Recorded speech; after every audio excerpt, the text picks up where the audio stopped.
the case before the ICJ regarding what we believe is Israel's genocide in the war on Gaza. Some of you would now know that at a special cabinet meeting that we held on the 8th of December last year, we decided as government that South Africa should institute legal proceedings at the International Court of Justice against Israel for, we believe, violating its obligations under the Geneva Convention on the Prevention and Punishment of the Crime of Genocide. You would all be aware of some of the facts surrounding this war in Gaza. Recent figures by Oxfam indicate that the average daily killing of Palestinians by the Israeli military since October 7th exceeds the daily death toll of any major conflict in recent years. That the deaths of children are almost incomparable, both in terms of actual numbers killed and the rate at which children have been killed. More journalists, you would know better than we do, have been killed in Gaza in the last 100 days than were killed during the Second World War and the Vietnam War. So having looked at a range of information and data before us, Cabinet was persuaded by the sheer immorality and illegality of the actions of the Israeli government that we had to act. There was consensus in that meeting that South Africa should approach the highest judicial organ of the United Nations to seek an end to the mass killing of Palestinians and to stop the wholesale destruction of civilian infrastructure, including residential buildings, hospitals, schools, bakeries, water and electricity facilities. From the outset, our concerns have been centered on the values and principles of our Constitution, a Constitution which places a premium on the right to life, the right to human dignity, and which sets out the human rights which should be enjoyed by all persons, So following the cabinet decision, we then had to work very hard to ensure that we were able to institute and submit our application. We didn't have Christmas, did we? No. On December 29th, South Africa filed its application to institute proceedings against Israel, as well as our request for the court to determine a set of provisional measures. You're all aware the matter was heard in The Hague on the 11th and 12th of January this year, particularly at that time in relation to the request for provisional measures. The substantive matter of whether genocide has been committed will be addressed in the merits aspect of the case. On January 26th, the court delivered its order on South Africa's request for provisional measures. Whilst not all the provisional measures that were requested by South Africa were granted, crucial measures that will contribute to the protection of Palestinians were granted. The court was near unanimous in its decisions, in its order for provisional measures. These included: 1, that Israel shall take all measures within its power to prevent all acts of genocide as contained in Article 2 of the Genocide Convention, including, and I quote, the killing of members of a group, causing serious bodily or mental harm to members of the group, deliberately inflicting on the group conditions of life calculated to bring about its physical destruction, in whole or in part, and then imposing measures intended to prevent births within the group. Second, Israel must prevent and punish direct and public incitement to commit genocide. And I must say, with this particular point, the court went into some detail with evidence of statements of incitement that have emanated from leading government officials within the administration of Israel. Third, that Israel is required to take effective measures to provide urgently needed basic services and humanitarian assistance. Fourth, that it must ensure effective measures are taken to prevent the destruction of evidence and ensure its preservation. And fifthly, that Israel is required to provide a report to the court on the measures it has taken to give effect to these provisional measures within 1 month. While South Africa had called for the suspension of Israeli military operations in Gaza, the court did not grant this provisional measure. The decision overall by the court marks, we believe, a decisive victory for international law and a significant milestone in the search for justice for the people of Palestine. It also affirms the importance of global governance institutions, including organs of the United Nations. It remains vital for us as member states to ensure that we respect and implement the decisions of the court. And I suppose what confronts us now is, what do we do if there is no implementation? And that is the question all nations must answer today, because it is a body of the United Nations that has set out these provisional measures. It's not the South African government or South Africa on its own. It is the International Court of Justice. And if its orders are not respected, what does this mean for every other government that commits atrocities against a people? This is the big question that confronts us as the global community today.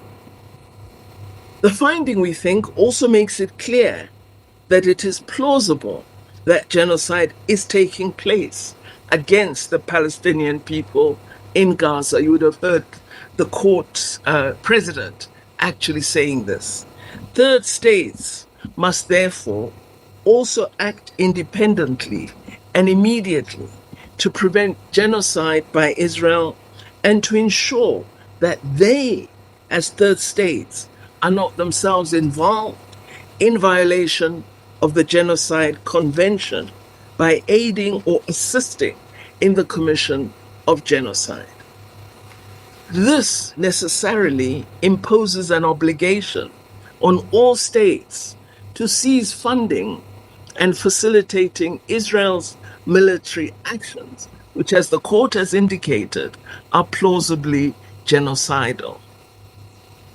As South Africa, we will continue to do everything within our own power to preserve the existence of the Palestinian people as a group. We will do what we can to seek the ending of all acts of apartheid and genocide against the Palestinian people, and to walk with them toward the realization of their collective right to self-determination.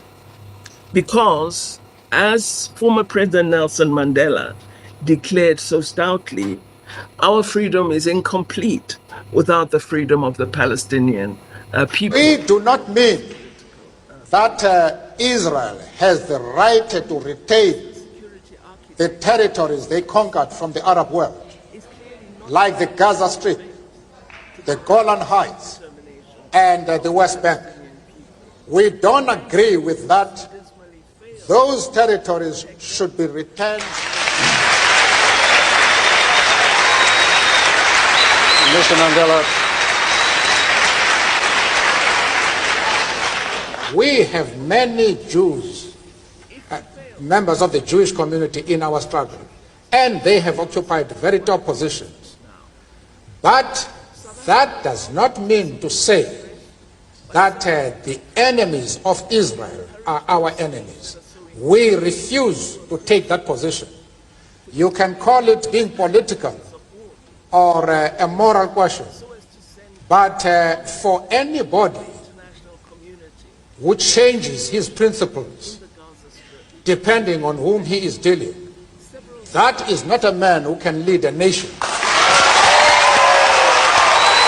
To the right to self-determination of the Palestinian people, and has, of course, dismally failed to protect them from grave war crimes and the threat of genocide, which has necessitated concerned states to turn to the judicial institutions of the United Nations.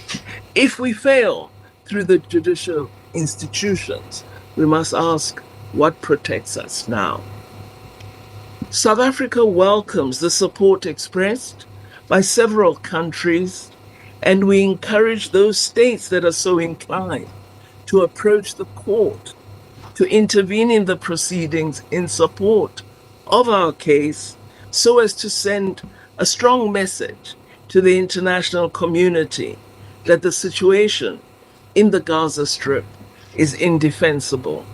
Several countries spoke to me at the summits in Uganda, indicating their intention to take these steps. But I am still waiting for the public action. But there are a number that have indicated a commitment to join us. President yesterday at the ANC Lekgotla, when he was wrapping up, he warned the ANC and its allies that there's going to be a backlash. And he went as far as pointing out that there's a likelihood that there will be interference with elections. As government, have you picked up something in relation to intelligence around that? The other question is, in relation to today, the Security Council will be looking at a report on humanitarian crisis from Mr. Griffith, but it will also look at this ICJ.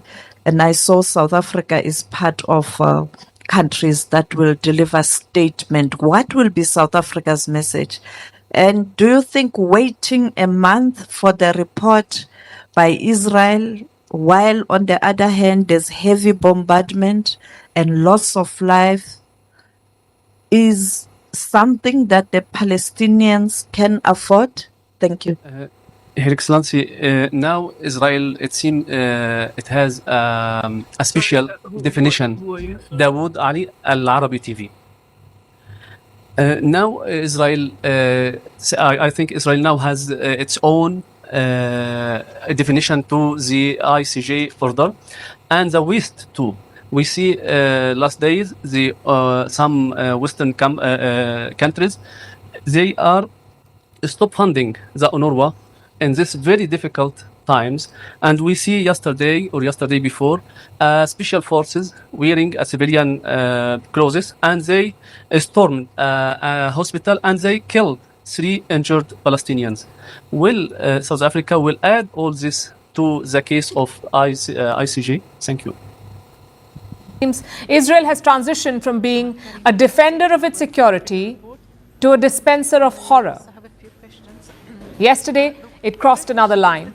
Israel conducted a hospital. It was undertaken by about a dozen commandos from the Shin Bet Security Service and Border Police. These Israeli officers entered the hospital dressed as civilians.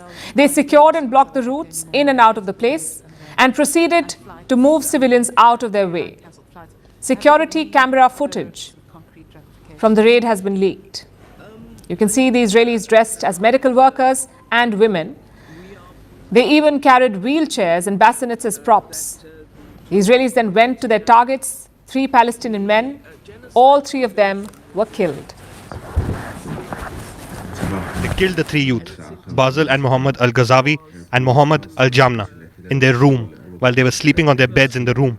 They killed them in cold blood with direct gunshots to the head. He said direct gunshots to the head, allegedly from silenced pistols. The aftermath seems to confirm the story. Pillows with bullet holes, fold-out chairs covered in blood.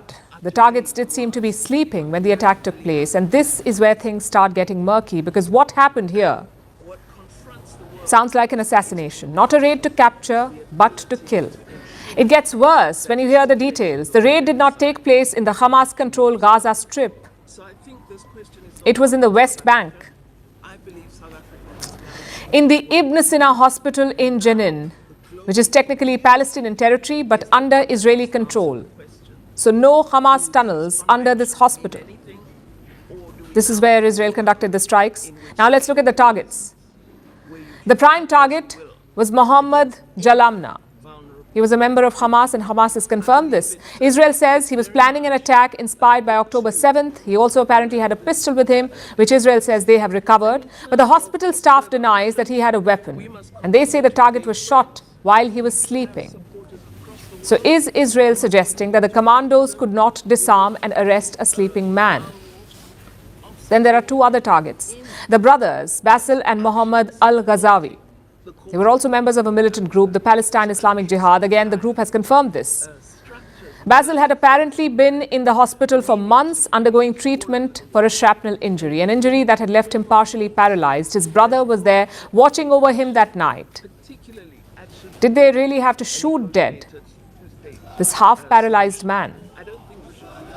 It was clearly a planned assassination, and that too at a hospital, which is a war crime. There is no other way to put it. The International Committee of the Red Cross seems to agree. They put this up today, saying that hospitals are off limits. And despite all of this, Israel's Western allies have not batted an eye. Usually, they're the first to denounce war crimes unless they are the ones committing them, of course. Again, not able to offer an assessment without knowing all these facts. I said some of the facts that have been presented by Israel were that one of them was carrying a gun and that they were planning to carry out or to launch terrorist operations. So you would have to look at all of those facts to make a specific assessment about this operation. But in general, we do want to see hospitals protected. It is important that no civilians were harmed in this operation. Israel said the man had a gun, he posed a threat, so they killed him. The US had once said there were weapons of mass destruction in Iraq, so they attacked. What happens when countries start taking out targets unlawfully and without proof? What happens when the so-called good guys are caught lying? Who pays the price? Who watches the watchers? What is the rest of the West doing? And we understand that this is war. There will be questionable acts. But governments cannot behave like terror groups. Following the rule of law is what distinguishes the two. Israel has every right to defend itself, but all rights come with riders and lines that must not be crossed. With a duty to protect those that it has occupied. So this genocide totally contradicts the role and responsibility of an occupier. We have to lift out these issues through yourselves in the media, being honest about how you report and not reporting according to who you're funded by, but actually telling the truth of this situation. Because many are dishonest in their reporting. Very few mention the fact that Palestine is occupied. Very few mention right of defense. It's right of defense, but it goes against those who've attacked you. Not every civilian, which is the case currently. So we need to have an objective and open reporting, particularly us South Africans. I think you're probably one of the most objective press in the world, and you need to use that power to good effect. If you are, really the children of Mandela, your task is to seek to change the world, not to have it the same. So I think we need a global campaign in the interest of the people of Palestine. And what South Africa should do with the relief agency is to really try and secure humanitarian support. We should be speaking to the Gulf states. We should speak to other African countries that have the ability to contribute. We should look to our own resources. We should support the agency to provide humanitarian aid. We can't leave things as they are. And whatever we're able to provide, we should make it available. So I think there should be a massive drive to say to those powerful countries that have stopped funding, even though those accused workers have been suspended and investigations are underway. Again, you have collective punishment. We need to object to that, but we should also look at working with the world to secure funding from the South to assist this entity. On funding from Iran, I haven't had a chance to speak to the ANC to say whether they got funding from Iran, but I thought the story said that Iran has paid the legal team. Isn't that what said? Something like that. Now, as far as I know, the legal team hasn't been paid yet, and I've not seen an offer from Iran for such payment. But I know from the WhatsApps I get and what is said about me that the onslaught can be very fierce. You know, I've been called an ISIS member. I'm a Hamas adherent. I hide under the cupboard. Iran is my master. You know, all sorts of rubbish. And as I've said before, insults are the last refuge of a scoundrel, and we will get lots of attacks. But it's fine. We can be attacked, but we know what we are focused upon is the truth. The people of Israel are suffering from a form of colonized occupation, which is really something South Africans should never accept. So there's no funding from Iran. It's merely an allegation, and we expect even more allegations to come our way. All sorts of things. I was speaking to Minister Kele, and I'm wondering, do I have enough protection?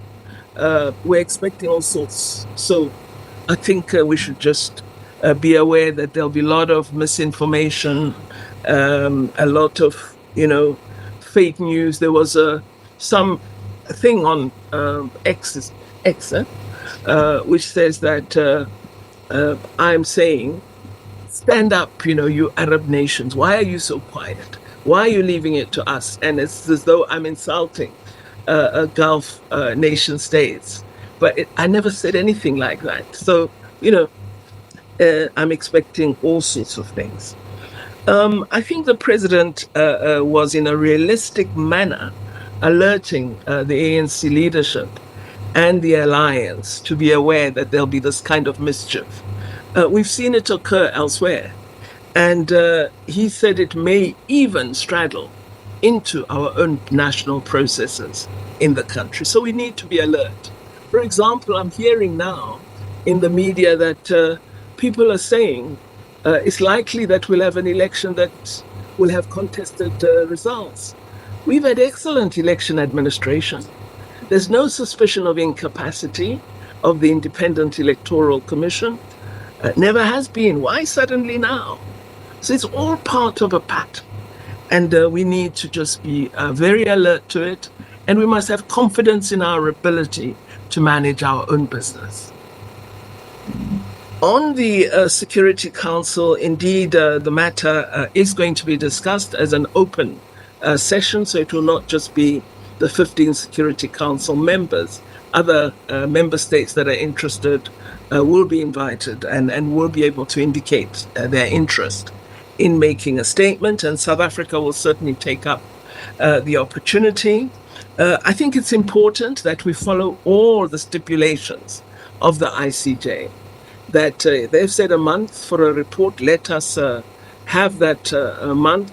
Let's see what report Israel will produce, and let's submit our own commentary, which will include the evidence of what we have seen since the ICJ ruling, because we cannot hide what we see and what we know is happening. I've spoken on the funding of UNRWA, and I think the attacks on hospital facilities totally go against the grain of the ICJ ruling. But all public service institutions have been attacked in the course of this war in Gaza.